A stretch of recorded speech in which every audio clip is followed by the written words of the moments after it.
Nesse século, há uma demanda para se aumentar a capacidade preditiva dos liminólogos. O que seria isso, né? A capacidade preditiva é a capacidade de se prever alguma coisa. E o pessoal da limnologia tem trabalhado muito com isso. Eu faço estudos para que eu possa prever o que pode acontecer caso aconteça esse cenário. É por isso que eles falam aí habilidade em apresentar cenários com várias possibilidades. E a partir daí desenhar alternativas adequadas para esse cenário. Quem tem trabalhado com isso é o pessoal que trabalha com modelagem ecológica, né? Que são esses esquemas que a gente faz, né, para explicar para vocês como é que uma coisa leva a outra, que leva a outras. Isso é através de modelagem matemática, né? Modelagem ecológica, modelagem matemática é a mesma coisa, tá certo? Essa modelagem me mostra que o que pode acontecer com um determinado corpo d'água caso eu continue agindo dessa forma. O que pode acontecer com o Rio São Francisco caso eu não tome cuidado com as matas ciliares, caso eu não tente recuperar as matas ciliares. O que pode acontecer com o Rio São Francisco caso o número de plantas aquáticas tome uma proporção grande e comecem a aumentar em grande quantidade, que eu vou explicar para vocês que elas são maléficas, né? Causando vários prejuízos. Então, o que isso pode acontecer caso a gente não tome uma providência hoje, nesse momento, né? Se eu tiver várias indústrias que não tratam o seu esgoto, que não tratam, né, a sua, o que elas produzem de ruim dentro da sua empresa, né?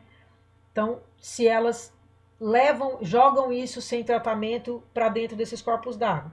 Então, é um outro cenário. Que tipo de indústria é essa? O que ela produz de metal pesado?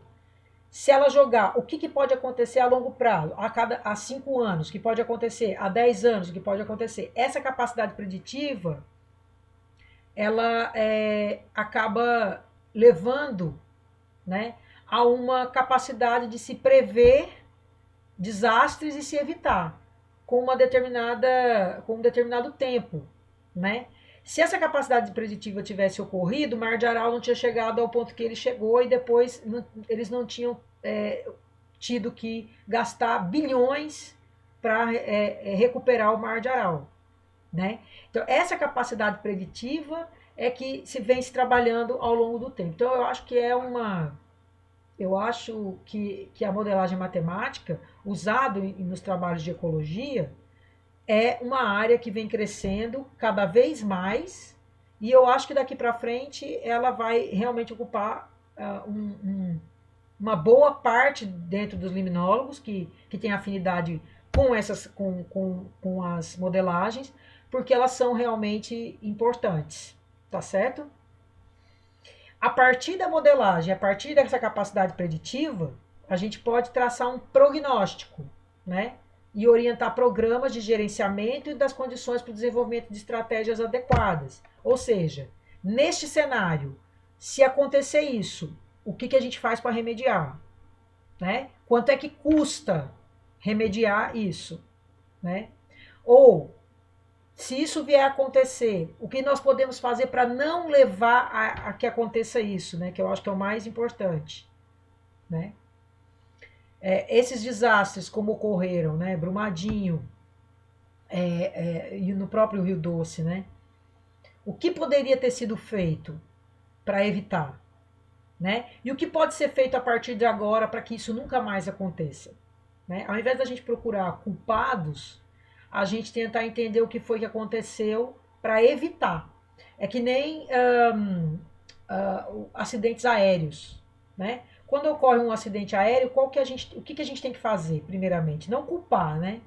Assim, a gente tem muito. De quem foi a culpa, né? Foi da máquina ou foi humana, né? E na verdade o que a gente tem que fazer é, primeiramente, entender o que aconteceu, né? Entender o que aconteceu para que a gente nunca mais tenha um problema como esse, né? Quando a gente entende, a gente acaba se prevenindo. Da próxima vez eu não pode acontecer isso, né? Ou, sei lá, um erro humano, o cara acelerou e não devia ter acelerado, né? O cara pousou numa determinada velocidade e não poderia ter pousado naquela velocidade. Enfim, milhões de coisas que podem acontecer, que eu tenho que estudar o que foi que aconteceu para que aquilo não volte a acontecer. Isso já é feito dentro da aviação há muitos anos, né? Há muitas décadas se faz isso, né? Toda vez que acontece um acidente aéreo, a gente tem todo um estudo que demora muito tempo, tem muitas pessoas envolvidas, interdisciplinaridade, né? Várias pessoas de várias áreas para tentar entender o que foi que aconteceu, né? E a partir dali a gente nunca mais errar, para que não venha acontecer outro acidente, porque quando acontece um acidente aéreo é muito ruim para as vítimas, mas pior ainda é para a empresa que sofreu aquele acidente aéreo, principalmente se for constatado que foi um erro da máquina, né? Então, essa capacidade é chamada capacidade preditiva, é a capacidade de se prever antes que aconteça. Uma coisa importante também dentro de limnologia é investir em pesquisas ecológicas e implementação de programas de auditoria ambiental, né, para avaliar e analisar os bancos de dados. Um grande problema do Brasil, que a gente viu agora com essa pandemia, é que o Brasil ele ainda não tem um banco de dados organizado. Isso é para todos os assuntos. Não estou falando só com relação a recursos hídricos, não. Nós não temos bancos de dados organizados. O que é um banco de dados organizado? Tudo sobre aquele aspecto, aquela determinada doença, por exemplo, ela tem que estar num banco de dados que assim que eu acesso, eu tenho tudo lá. Durante a pandemia na Alemanha, você acessava um mapa da Alemanha. Nesse mapa constava todas as cidades da Alemanha. E quando você chegava o mouse pelo computador, quando você chegava o mouse, encostava o mouse naquela cidade, mostrava um quadrado, abria um quadrado do lado, mostrava quantos hospitais tinham, quantos leitos estavam ocupados, quantas pessoas estavam contaminadas, qual a quantidade de pessoas que viviam naquele local, né? A população daquele local, a densidade populacional daquele local. Era um quadro, gente, com todas as informações daquela cidade. Então, o sujeito que morava naquela cidade queria saber quanto de leitos estavam ocupados. Para ler, por exemplo, se ele ficasse doente, ele ia para qual hospital? Ele tinha aquela informação ali. Ele não podia ir para o hospital tal porque estava lotado. Ele ia para o hospital Y que estava lotado. Isso é resultado de uma organização sistemática durante muito tempo que se faz com investimento em tecnologia, né, em TI, em tecnologia da informação, para que a gente possa ter compilado esses dados. O Brasil tem um banco de dados, mas os dados estão espalhados em vários sites, né? Eu vi um ministro da Saúde durante a pandemia falando sobre isso. E a gente precisa investir em banco de dados. Quando você vai ser atendido no SUS. Você chega no SUS e precisa preencher uma ficha. Aquela ficha que você está preenchendo, ou que alguém está preenchendo para você, ela vai fazer parte desse banco de dados. Então as informações precisam ser precisas, porque a partir dali você vai ter a doença por faixa etária, por faixa, por sexo, né? Por tipo sanguíneo, né? E aí a partir daí você tem dados organizados para você poder publicar artigos em epidemiologia, por exemplo. Coronavírus no Brasil atingiu mais qual faixa etária? De qual sexo? Né? Então, assim, essa condição de banco de dados é urgente no Brasil. Não só com relação à saúde, mas com relação a tudo. Quais são as principais doenças de veiculação hídrica no Brasil? Quais são as cidades que mais têm doenças ainda de veiculação hídrica? Né? Quais são essas doenças? Cadê esses bancos de dados? Isso a gente precisa saber, né? Isso a gente precisa saber. Então, a análise de banco de dados é fundamental no Brasil. Fundamental. Interação entre limnologia e saúde pública, né? E limnologia e planejamento territorial. Acabei de falar, né? As doenças de veiculação hídrica. Precisa haver uma conversa dos órgãos, né? A agência, a AMA, né? A Agência Nacional de Águas, a ANA.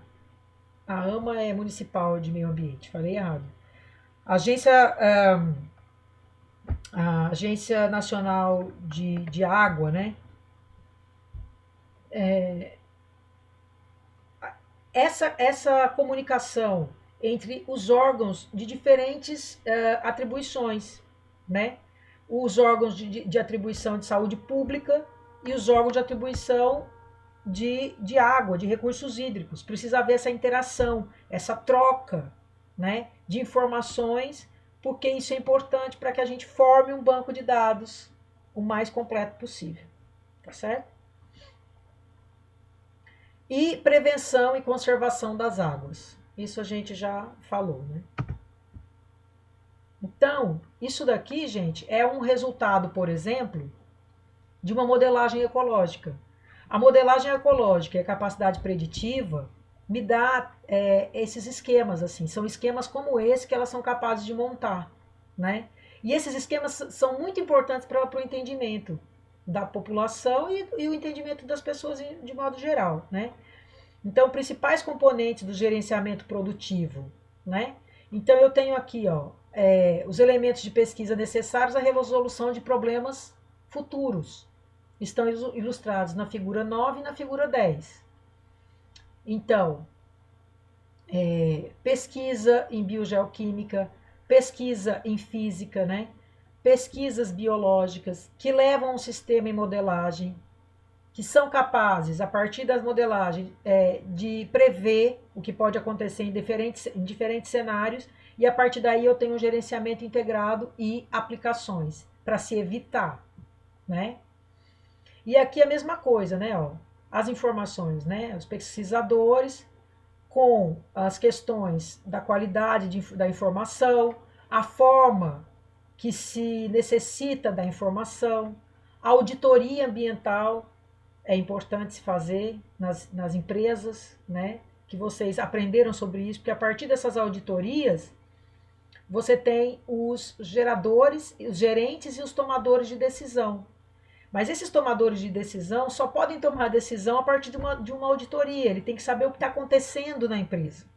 E isso quem faz são os auditores ambientais. É uma área dentro da gestão ambiental cujo biólogo até pode atuar e deve, e é uma área bastante importante, que são essas auditorias ambientais. Você tem que entender bem o que está acontecendo, porque a auditoria ambiental você pode fazer em diferentes empresas, né? De diferentes áreas. Né? Empresa de cervejaria que usa água, empresas de termoelétricas que usa água, tudo que usa água você pode estar trabalhando com auditoria, né? Auditor ambiental, tá certo?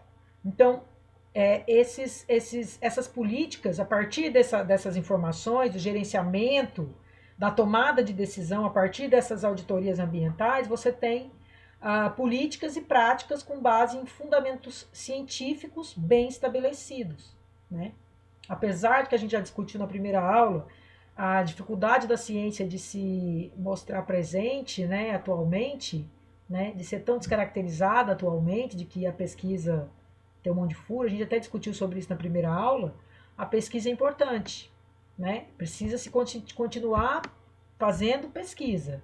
Agora, as pesquisas precisam ser pesquisas aplicadas, precisam ser pesquisas bem direcionadas, precisam ser pesquisas bem planejadas, né? Precisam ser pesquisas que vão me dar importantes soluções para problemas, né? Não pode ser uma pesquisa que não vai me render nenhuma informação importante para a sociedade, né? O Brasil tem demandas urgentes, então as pesquisas precisam estar alinhadas as demandas urgentes. Eu não posso fazer uma pesquisa porque eu acho que é legal, eu quero saber sobre isso. Isso daí a gente vai fazer um dia, quando a gente estiver num patamar europeu. O europeu já faz pesquisa por fazer. É o conhecimento pelo conhecimento. Nós vamos levar ainda um tempo para chegar no conhecimento pelo conhecimento. Por enquanto, a gente precisa resolver nossas demandas. Nós temos demandas básicas e demandas urgentes. Então, essas demandas precisam ser sanadas. Uma vez sanadas, a gente pode depois partir para algumas coisas mais básicas. Né? Mas hoje, nossas pesquisas precisam ser aplicadas. É importante nós aplicarmos nosso conhecimento, né? Para a melhoria de qualidade de vida da sociedade. Aqui esses dois gráficos mostram, né, a ocorrência de espécies nativas e de espécies exóticas de peixe na captura comercial por peso num determinado lago, né, em Balaton. Veja que aqui o que eu estou mostrando, o que eu quis mostrar aqui é um impacto que ocorre sempre. A gente discute sobre isso dentro de biologia, que são as espécies nativas e as espécies introduzidas, né? E o impacto que essas espécies têm dentro dos corpos d'água, no caso aqui porque é peixe, né? E como isso interfere no ecossistema. Né? A gente pode dar um exemplo de peixes que são colocados em determinados corpos d'água, que são espécies introduzidas e que acabam, né, por diminuir as espécies nativas, né? Porque quando eles competem, as espécies nativas acabam desaparecendo e não tem nenhum concorrente, né? E as introduzidas, como não tem nenhum concorrente, acabam se vangloriando em determinado corpo d'água. E isso desequilibra todo o corpo d'água, né? Então, isso aqui é um exemplo de peixe, mas nós, biólogos, sabemos que todas as espécies que são introduzidas, a gente paga um preço alto pela introdução dessas espécies, né? Tanto de plantas, né, como de animais. Aqui eu dei o exemplo de peixe, mas nós temos exemplos, por exemplo, da algaroba, por exemplo, né? É um exemplo típico aqui da região, né? Que é uma exótica que foi introduzida, foi colocada aqui e hoje, onde você tem algaroba, nenhuma nativa consegue se desenvolver, porque ela toma conta de tudo, né? E uma nativa não consegue se estabelecer onde ela está, né? Ela tem alguns aspectos que inviabiliza outras espécies nativas de existirem junto com ela, né?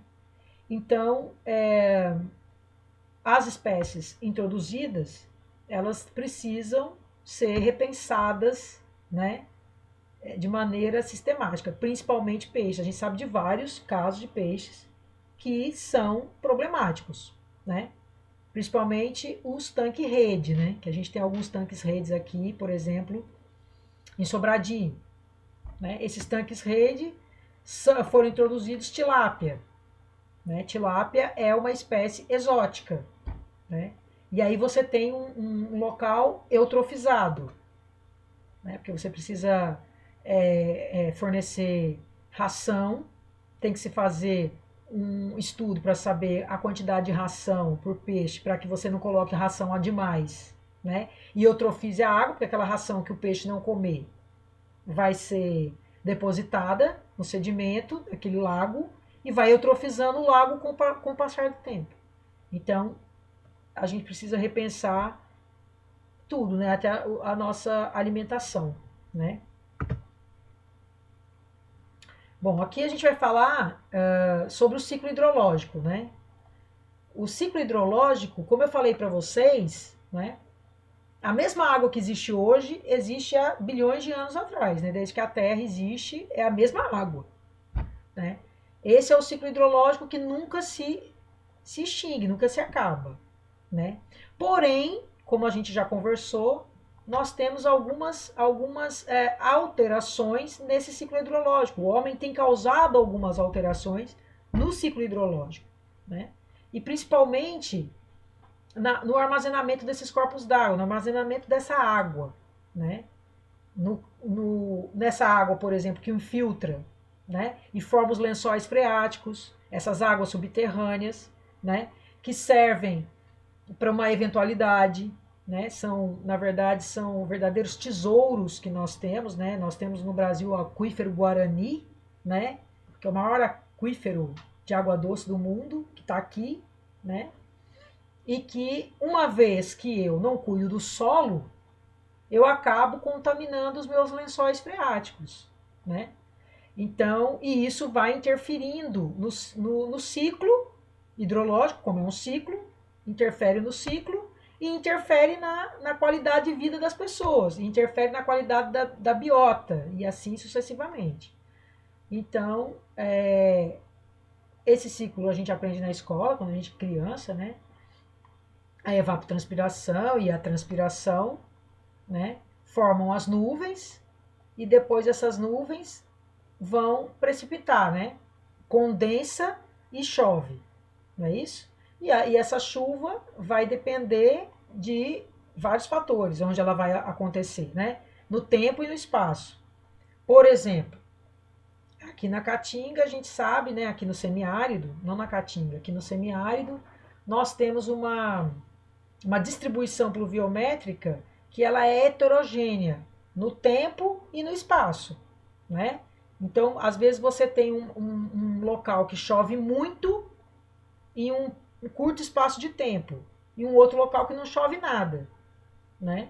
Então, quando a gente fala que o semiárido brasileiro é o semiárido que mais chove no mundo, e é verdade, ele chove, porém a chuva é heterogênea. Ela ocorre, às vezes, em um local só, ou em alguns locais, e outros não ocorre nenhuma, né? Não cai nenhum pingo d'água, né? É por isso que a gente diz que a chuva no semiárido ela é heterogênea no tempo e no espaço, né? E às vezes chove tudo que ia chover em 4 meses, chove em 3 dias, 4 dias, tá certo? Então a precipitação depende muito de vários fatores, né? Da onde vai chover, dos ventos, né? Dessa heterogeneidade, enfim. E aí o escoamento, esse escoamento é que vai servir, né, para alimentar os corpos d'água. E o que eu falei para vocês é exatamente isso. Então, eu tenho que analisar o entorno para saber como esses corpos d'água estão sendo influenciados, porque o meu entorno é que influencia esse corpo d'água e também as águas subterrâneas.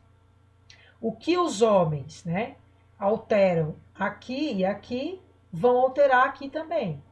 Então, vão alterar aqui e acabam alterando todo o ciclo hidrológico. Se eu tenho indústrias, por exemplo, em determinados locais aqui eu tenho indústrias, né, que tem poluição atmosférica, quando essa chuva se formar, a gente tem a chamada chuva ácida. Essa chuva ácida, quando ela cair, ela altera toda a biota do local, né? Muitos organismos acabam morrendo, né? Altera a biota dos corpos d'água, entenderam? Então, eu tenho um ciclo hidrológico, é um ciclo, essa água não termina, é a mesma água de sempre, porém, eu posso alterar.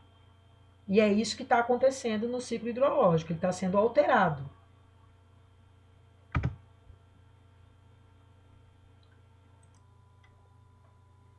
Principais diferenças entre os ecossistemas lênticos, que são os lagos, e lóticos, que são rios e riachos, e os híbridos, que são as represas. Vocês vão entender por que as represas são chamadas híbridos, tá certo? Então, como eu falei para vocês, o termo lêntico e lótico tem a ver com velocidade de corrente. Então, o fator limitante de controle é a velocidade corrente. Um ambiente como um rio, ele tem uma velocidade corrente. Um ambiente como o lago, a água é estagnada, é parada. E isso tem tudo a ver com as características depois que a gente for estudar de um local que tem uma velocidade, então vai ter uma mudança ao longo do percurso com o local que está ali, a água estagnada, parada, tá certo? As trocas entre terra e água geram um ecossistema muito mais aberto, com comunidades de metabolismos heterotróficos, né?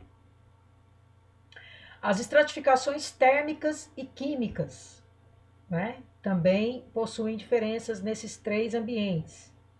Os ambientes híbridos, com características típicas, que são as represas, que são construídas pelo homem, né? Então são ecossistemas aquáticos artificiais. Eles possuem intensa influência externa, morfologia e hidrologia distintas de lagos e de rios, e fontes externas e internas de matéria orgânica. Nós vamos falar isso ao longo do tempo, tá certo?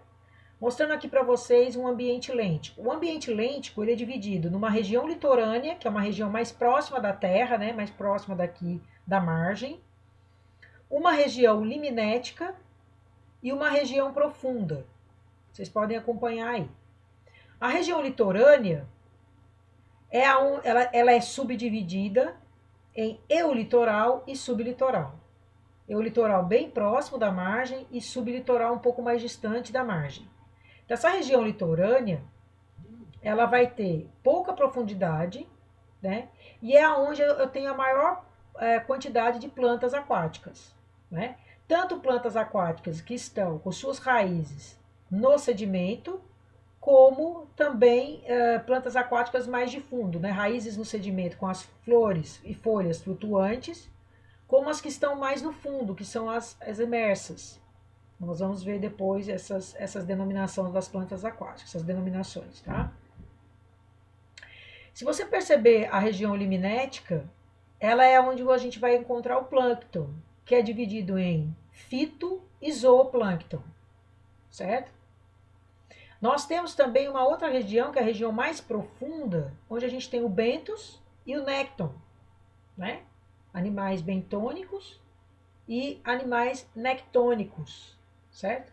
Então, e a interface água-ar, que é onde nós encontramos os pleuston, neuston, que é essa região entre o ar e a água, certo? Então, esses organismos todos vão estar distribuídos dentro de um lago, dentro de um ambiente lêntico, de acordo com a profundidade, tá ok? Esse desenho é típico daquilo que eu falei para vocês da limnologia ter tido origem em lagos profundos na Alemanha. Se você perceber essa figura, e essas duas figuras a gente usa muito para explicar a limnologia, ela mostra para mim aí um padrão de estratificação térmica em um lago tropical, tá? Aqui no Brasil. Então, ele coloca, né, a profundidade em metros, do lado esquerdo, e ele coloca ali verão e inverno, então é lá no sudeste esse lago, tá? Se eu não me engano, esse lago fica em Minas Gerais.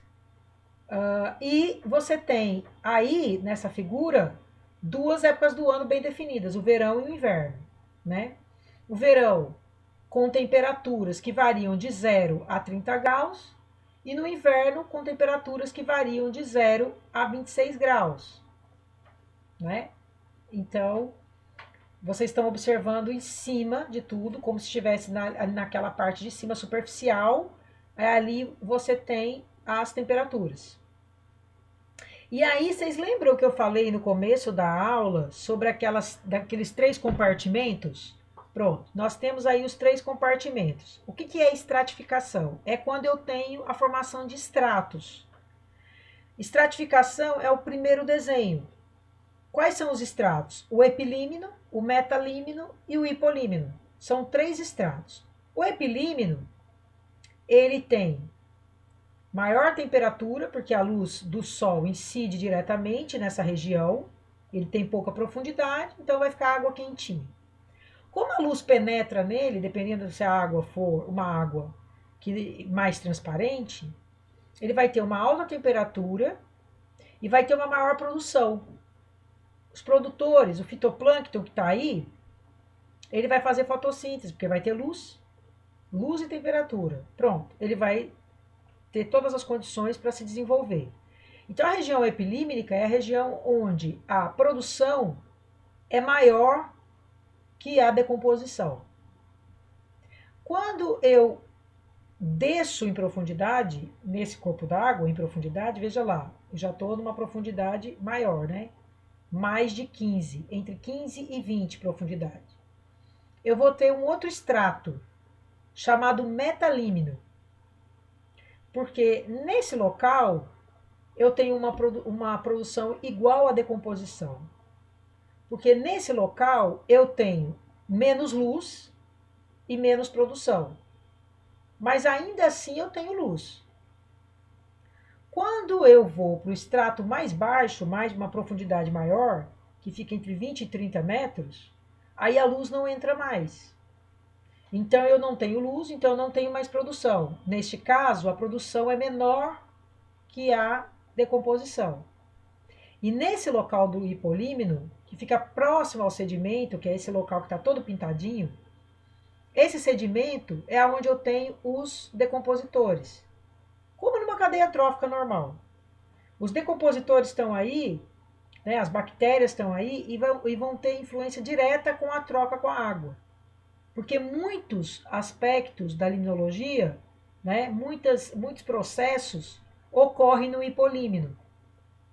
Certo? Muitos processos ocorrem no hipolímeno. Eu digo que ocorre mais no epilímeno e no hipolímeno. O metalímeno não ocorre tanto. O metalímeno é igual, né? Há uma compensação de produção e decomposição. No hipolímeno, não. No hipolímeno você já tem mais decomposição. Você tem uma influência maior e mais direta das bactérias, né? Você tem menos luz e veja que a temperatura diminui. Isso pode ser sentido por você fazendo uma experiência num corpo d'água que tenha profundidade. No verão você mergulha, lá em cima está quentinho, quando você mergulha lá embaixo está frio. É a estratificação térmica, a formação de estratos, tá certo? Quando acontece, na outra figura, tem o inverno. O que acontece no inverno? Você tem vento e você não tem uma temperatura tão elevada. Veja que você tem o mesmo lago, a mesma profundidade, mas no inverno você não tem a formação de estratos, principalmente por conta da temperatura menor e por conta da presença de ventos. Como venta, você tem uma homogeneização, veja a flechinha mostrando que está tudo homogeneizado. Uma homogeneização do ambiente. Entendido o que é estratificação térmica? Muito bem. Com relação aos ecossistemas híbridos, que eu falei para vocês, que são as represas, e falei por que eu ia chamar de ecossistema híbrido. Toda represa, gente, ela vem de um rio que está sendo represado, né? Vocês entendem isso. Então eu tenho o Rio São Francisco ali em Sobradinho, que foi represado e se formou a represa, né?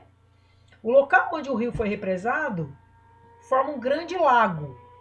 Então eu tenho uma zona de rio, vocês estão percebendo aí, né? Uma zona de rio. Essa zona de rio, ela é mais estreita, rasa, um fluxo alto, uma alta concentração de nutrientes. É o rio. É o rio que está vindo. Eu tenho matéria orgânica alóctone. Eu tenho matéria orgânica alóctone. O que significa isso? É uma matéria orgânica que está vindo de outro lugar para esse local. Por isso que é alóctone. Se estivesse sendo produzido matéria orgânica no local, ela era chamada de autóctone. É quando a matéria orgânica é produzida num determinado local. Quando ela é produzida num outro local e ela vem com o fluxo, com a velocidade da corrente, então ela é alóctone. E é um local mais eutrofizado. Então essa região ela fica onde concentra mais, porque vai ser barrado, né? Entre o rio e o lago, eu tenho uma zona de transição, que não é nem lótico nem lêntico. É essa zona de transição. Então essa zona de transição, ela é mais longa, mais profunda, tem um fluxo reduzido, né? Que ela já vai ser barrada. Concentração de nutrientes. Matéria orgânica é intermediária e ela é menos eutrófica, né? E depois depois que eu tenho a barragem, eu vou ter o quê? O ambiente lacustre, que é o local onde virou lago. Porque toda represa, ela era um rio que foi barrado. Quando é barrado, eu tenho a formação de lago. Então eu tenho uma modificação completa do local. É um dos maiores impactos ambientais que a gente tem em ecossistemas aquáticos, é a construção de uma represa. Apesar da importância da construção de uma represa, e apesar do Brasil ter muitos rios, e a gente tem investido durante décadas a nossa energia baseada na hidroelétrica, é dos mais graves impactos ambientais que a gente tem, é a construção de represas, tá? Principalmente represas que você tem formação de lagos, né? Porque você altera, né? Imagina um local onde era lótico, onde tinha velocidade corrente, que passa a ser lêntico. E como você tem o extravasamento quando você barrou o rio, e você tem o extravasamento da água para os lados, esses lados aqui, eles tinham o quê? Tinham uma concentração de vegetação, né? Que ele foi barrado, alaga do lado. O rio é barrado, gente. Então, alaga dos dois lados. Quando alaga dos dois lados, o que acontece? Eu tenho uma supressão dessa mata. Essa mata que tinha do lado, ela é afogada, né? Ela fica submersa. E ela vai morrer, obviamente. E quando ela morrer, o que acontece? Aumenta o quê? Matéria orgânica na água. E quando aumenta a matéria orgânica na água, o que vai acontecer? Aumento de decompositores, né? Então, isso tudo acontece na formação de uma represa. Foi o que aconteceu em Sobradinho, né? Porque Sobradinho não teve vários locais que desapareceram. Era uma cidade e ficou embaixo da água. E as pessoas precisaram ser realocadas, retiradas daquele local e levado para outro local. Não foi isso que aconteceu em Sobradinho? Foi isso que aconteceu em Sobradinho, né? E durante muito tempo Sobradinho produziu energia para o Brasil inteiro, né? Não só para o Nordeste, mas né, depois que as redes de energia foram interligadas, ele acabou né, exportando essa energia que era produzida em Sobradinho, exportava para o Brasil inteiro, né? Para onde estava faltando, essa energia ia. Hoje, né, se a gente tivesse com aulas presenciais, a gente faria uma visita a Sobradinho, né, a represa de Sobradinho, para vocês verem como mudou. Né? A Chesf hoje, que está para ser privatizada, inclusive, ela trabalha muito mais com energia eólica, né? E também a energia fotovoltaica, né? Dentro do Lago de Sobradinho, hoje a gente tem várias placas, né? Que absorvem luz solar. Então a energia hoje ela está sendo também produzida energia solar e energia eólica. Então, para que a gente não fique, né, tão refém das chuvas, porque a gente presenciou isso em alguns anos atrás. O que aconteceu? A gente teve uma deficiência de chuva absurda, né? A gente entrou naquele período de estiagem, né? De seca no Nordeste, que é natural, né? É um evento natural que ocorre a cada 20 anos. Acho que é 20 anos, ou 7 anos, ou 10 anos, me perdi, gente. Eu vou ver. Não me lembro mais. Mas a gente entrou naquele ciclo e a gente ficou muito vulnerável. Porque a gente poderia ter, se não tivesse essa integração, a gente poderia ter ficado sem energia, ter os apagões da vida, aquelas coisas todas, né? Então, eles, a partir de dos últimos anos, depois que a gente passou por esses perrengues, né, por esses problemas todos com energia, a gente resolveu investir em energia eólica. Então, você vê ali Casa Nova, né, cheio daquelas dos cataventos gigantes lá, né, para energia eólica. E dentro do lago de Sobradinho também você tem aquelas placas fotovoltaicas para energia solar.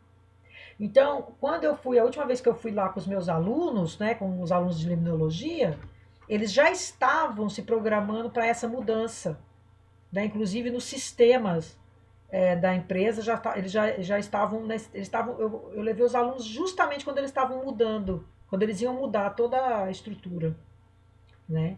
E aí eu queria levar vocês dessa turma para a gente poder ver, né, como que está hoje, né? Eu não sei como que está hoje. Também a gente No caminho a gente passa pelos tanque-rede, que eu acabei de comentar com vocês, né?